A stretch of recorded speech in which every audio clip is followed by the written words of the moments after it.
మొట్టమొదట వచ్చింది కురుక్షేత్ర యుద్ధ ప్రారంభమునందే వచ్చింది భగవద్గీత. భగవద్గీత అన్నప్పుడే ఈశ్వర శాసనం. అది భగవద్గీత ఈశ్వరుడు మాట్లాడాడు. మళ్ళీ అనుశాసనిక పర్వంలోకి వెళ్ళిన తరువాత భీష్మాచార్యుల వారు అంపశయ్య మీద ఉండగా వచ్చినటువంటిది ఆచార్యుని యొక్క అనుశాసనం. భీష్ముని యొక్క అనుశాసనమే విష్ణు సహస్రనామ స్తోత్రం. లోకంలో ఒక మర్యాద ఉంది. ఏమిటా మర్యాద అంటే దాన్ని మనం ఇప్పటికీ పాటిస్తుంటాం. చచ్చిపోయే ముందు ఏ వ్యక్తి అయినా ఏదైనా చెప్తే అదే సత్యం. మిగిలినప్పుడు చెప్పింది సత్యమా సత్యమా అంటే ఏమో చెప్పలేరు, కానీ చచ్చిపోయే ముందు ఏం చెప్పాడో అది పరమసత్యమో అని అంగీకరిస్తారు. సతీదేవిగా దేహత్యాగం చేస్తూ ఆవిడ ఓ మాట అంది, శివో నహోద్వేష్టి శివం శివేతరహ అంది, భవో నహోద్వేష్టి శివం శివేతరహ అంది. ఒరే నువ్వు శివుణ్ణి ద్వేషిస్తే నీకు శుభం ఎలా వస్తుందిరా అంది దక్షుడితో పార్వతీదేవి. అమంగళం వచ్చిందా? చచ్చిపోయాడా దక్షుడు? శరీరత్యాగం చేస్తూ చెప్పిన మాట ఏదుందో అది సత్యం. భీష్మాచార్యుల వారు శరీరత్యాగం చేసే ముందు ఇచ్చినటువంటి గొప్ప కానుక విష్ణు సహస్రనామ స్తోత్రం. ఎందుకో తెలుసా అండి? ఆయన వంటి ఆచార్య పురుషుడు లోకంలో లేడు. మనకి మనుష్యులు ఋషులు అని రెండు తెగలు ఉంటాయి. మనుష్యులు ఋషులు ఒకటి కాదు. మనుష్యుడిగా పుట్టిన ఋషి మనుషుల జాతిలోకి తీసుకోరు శాస్త్రంలో, ఆయనకి వేరుగా తీసుకుంటారు. అందుకే ఋషికి తర్పణ ఉంటుంది. ఋషి తర్పణం అని ఇస్తారు. ఋషి మంత్రమునకు ద్రష్ట అయి ఉంటాడు, ఋషి సంతతి అంటారు. కానీ ఆచార్యుడిగా సమస్త మానవాళి చేత భీష్మాష్టమి నాడు తర్పణ పొందేటటువంటి ఏకైక వ్యక్తి భీష్మాచార్యుల వారు ఒక్కరే. మనుష్య జన్మ ఎత్తిన ప్రతివాడు భీష్మాష్టమి నాడు ఆయన పేరు చెప్పి అయ్యప్ప స్వామి దేవాలయంలో బోర్డులు కూడా పెడుతుంటాం. అది ఆయనకి తర్పణ విడిచిపెడతారు. ఆయనకొక్కరికే అలా తర్పణ పుచ్చుకునేటటువంటి అధికారం ఉంది. అంటే ఎంతటి మహానుభావుడో చూడండి. కృష్ణ భగవానుడంతటి వాడు ఆచార్యుడైన భీష్ముడి శరీరం విడిచిపెట్టేస్తే శాస్త్రాన్ని అలా చెప్పేవాడిగా లేడు. అంత అలా చదువుకున్నాడు ఆయన శాస్త్రాన్ని, అలా చదువుకున్నాడు వేదాన్ని, అంత నమ్ముకున్నాడు, అంత అనుష్ఠించాడు. పైగా అందరూ మనుష్యుల్లా చచ్చిపోవలసిన వాడు కాడు, అసలు చావు లేకుండా వరం ఉన్నవాడు, ధర్మం కోసం చచ్చిపోవడానికి సిద్ధపడ్డవాడు. అది ఆయన త్యాగం.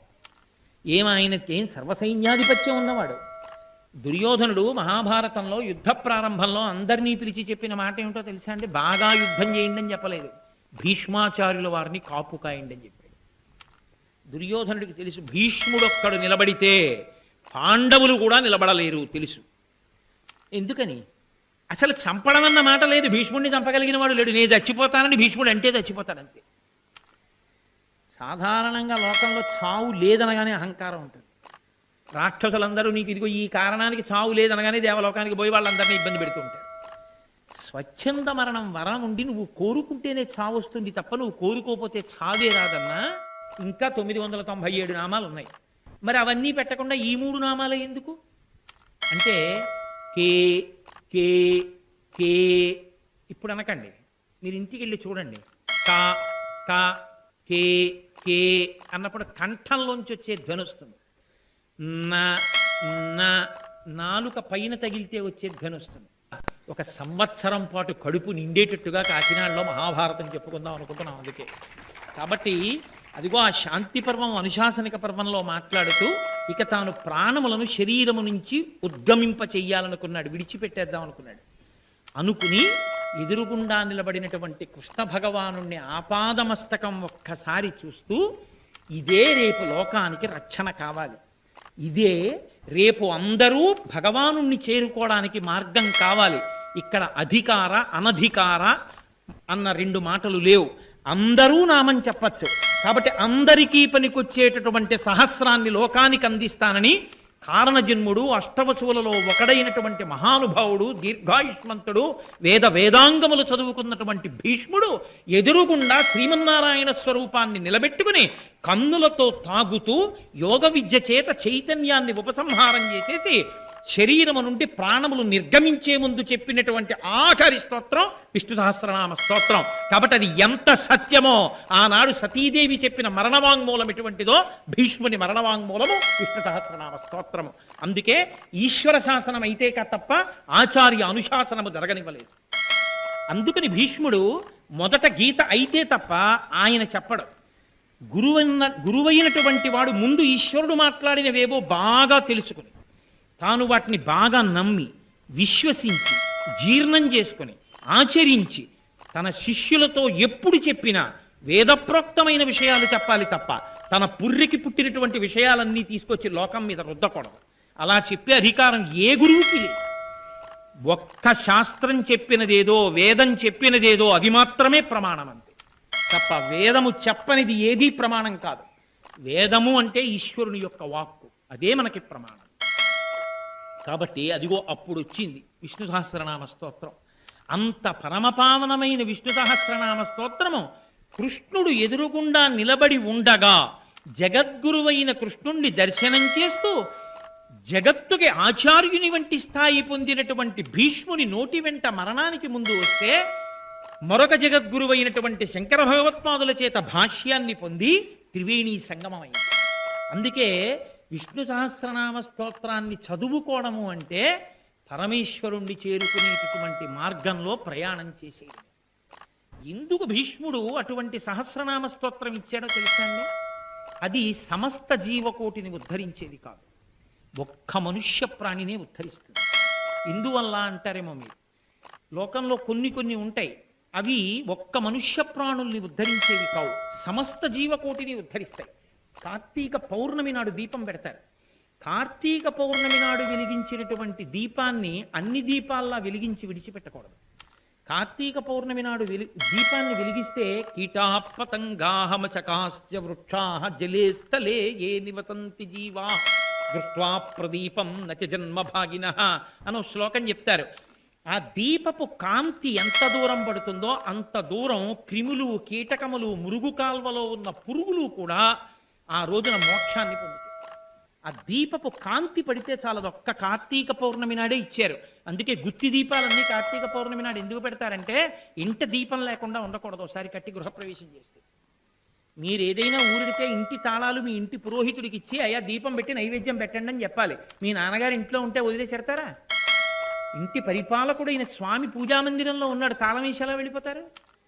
అలా 365 రోజులు ఇల్లు ఉండిపోయిందేమో, ఆ దోషం పోవాలి కాబట్టి అలా దీపం లేకుండా ఇల్లు విడిచిపెట్టేసేది ఒక ప్రత్యేకమైన స్థితిలో వదులుతారు. ఎక్కువ నీళ్లు పోయకుండా మినపగింజ ములిగినంత నీరు మాత్రమే పుచ్చుకుంటూ ఈ 3 నామాలే చెప్తారు. జాగృతికి అధిదేవత అని చెప్పాను కదండి విష్ణువు. ఆ మాటలు మాట్లాడేవన్నీ మంగళప్రదములై ఉండాలి. అందుకే విష్ణువుకి సహస్రనామములున్న 12 నామముల చేత ప్రఖ్యాతి. యథార్థమునకు మీరు శాస్త్రాన్ని జాగ్రత్తగా చూస్తే విష్ణువుకి 12 నామ ప్రశస్తి, 12 నామాలతోటే ఆయన ప్రఖ్యాతి వహిస్తాడు. అందుకే పూజ చేసేటటువంటి వాళ్ళకి సమయం లేకపోతే ఆలస్యంగా నిద్రలేవమని కాదు, నిజంగా ఒత్తిడి ఉంటే 12 నామాలతో పువ్వు వేస్తే అర్చన పూర్తయిపోతుంది. పంచసంఖ్యోపచారముల ఉందన్నారు.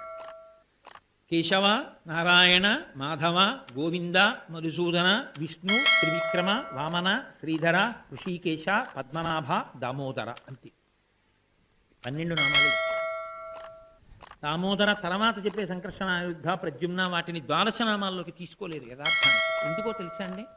అసలు ఆ 12 నామ వైభవం ఏమిటి? 12 పుండ్రములను ఆ నామాలతోనే పెట్టుకుంటారు. వైష్ణవ సంప్రదాయం నందున్న వాళ్ళందరూ కూడా 12 నామములను పెట్టుకునేటప్పుడు ఈ ఒక్కొక్క నామంతో ఒక్కొక్క అంగం మీద, ఒక్కొక్క అవయవం మీద ఊర్ధ్వపుండ్రాల్ని ధరిస్తారు. ఆ ద్వాదశోర్ధ్వపుండ్రములకు ఈ 12 నామములకు ఒక పెద్ద సంబంధం ఉంటుంది. ఈ 12 నామముల యొక్క వ్యాఖ్యానము చేత మీ జీవితం పండిపోయేటటువంటి స్థితి ఉంటుంది. అందుకే విష్ణు పూజ పూర్తి నామములతో చెయ్యలేకపోయాను అన్న వాళ్ళకి 12 నామాలతో చెయ్యండి అంటారు. అదే గణపతికైతే 16 నామాలతో చెయ్యాలి. సుముఖశ్చైకదంతశ్చ కపిలో గజకన్నకః లంబోదరశ్చ వికటో విఘ్నరాజో గణాధిపః ధూమకేతుర్గణాధ్యక్ష పాలచంద్రో గజాననః వక్రతుండ శూర్పకర్ణో హేరంబ స్కందపూర్వజః షోడశైతాని నామాని అప్పటే శృణుయాదపి. 16 నామాలైతే వినాయకుడికి. పరమేశ్వరుడికైతే 8. నువ్వు అన్ని నామాలు చెప్పలేకపోతే, సమయం లేకపోతే 8 నామాలే చెప్పాలి శివుడికి. భవాయ దేవాయ నమః, శర్వాయ దేవాయ నమః, ఈశానాయ దేవాయ నమః, పశుపతే దేవాయ నమః, రుద్రాయ దేవాయ నమః, ఉగ్రాయ దేవాయ నమః, భీమాయ దేవాయ నమః, మహతే దేవాయ నమః. ఇప్పుడు అమ్మవారి పూజ కూడా చేద్దాం అనుకుంటున్నానండి, ఇంకో 5 నిమిషాలు ఉంది. మరి ఎలాగండి అంటే ఇవే తిప్పేయాలి. భవస్య దేవస్య పత్నై నమః, సర్వస్య దేవస్య పత్నై నమః, ఈశానస్య దేవస్య పత్నై నమః తిప్పేయాలి. ఇంకొక 3 నిమిషాలు ఉందంటే ఆయన పిల్లల్ని కూడా చేద్దాం అనుకుంటానంటే భవస్య దేవస్య పుత్రై నమః అంతే, దీంతోనే మళ్ళీ తిప్పాలి. ఆ 8 మీదే శివుడికి. అందుకే భూరంభం చలలో విలోంబర మహార్నాదో హిమాంసు పుమాన్ నిత్యాభాతి చరాచరాత్మకమిదం యస్యైవ మూర్త్యష్టకం అంటారు శంకరాచార్యులు వారు దక్షిణామూర్తి స్తోత్రం. ఒక్కొక్క స్వరూపాన్ని ఒక్కొక్క సంఖ్యానియతితో కూడిన నామముల చేత పట్టుకుంటారు. ఇందులో యథార్థమునకు అందరికీ సామాన్యంగా ఉండేది ఏది అంటే అష్టోత్తరం.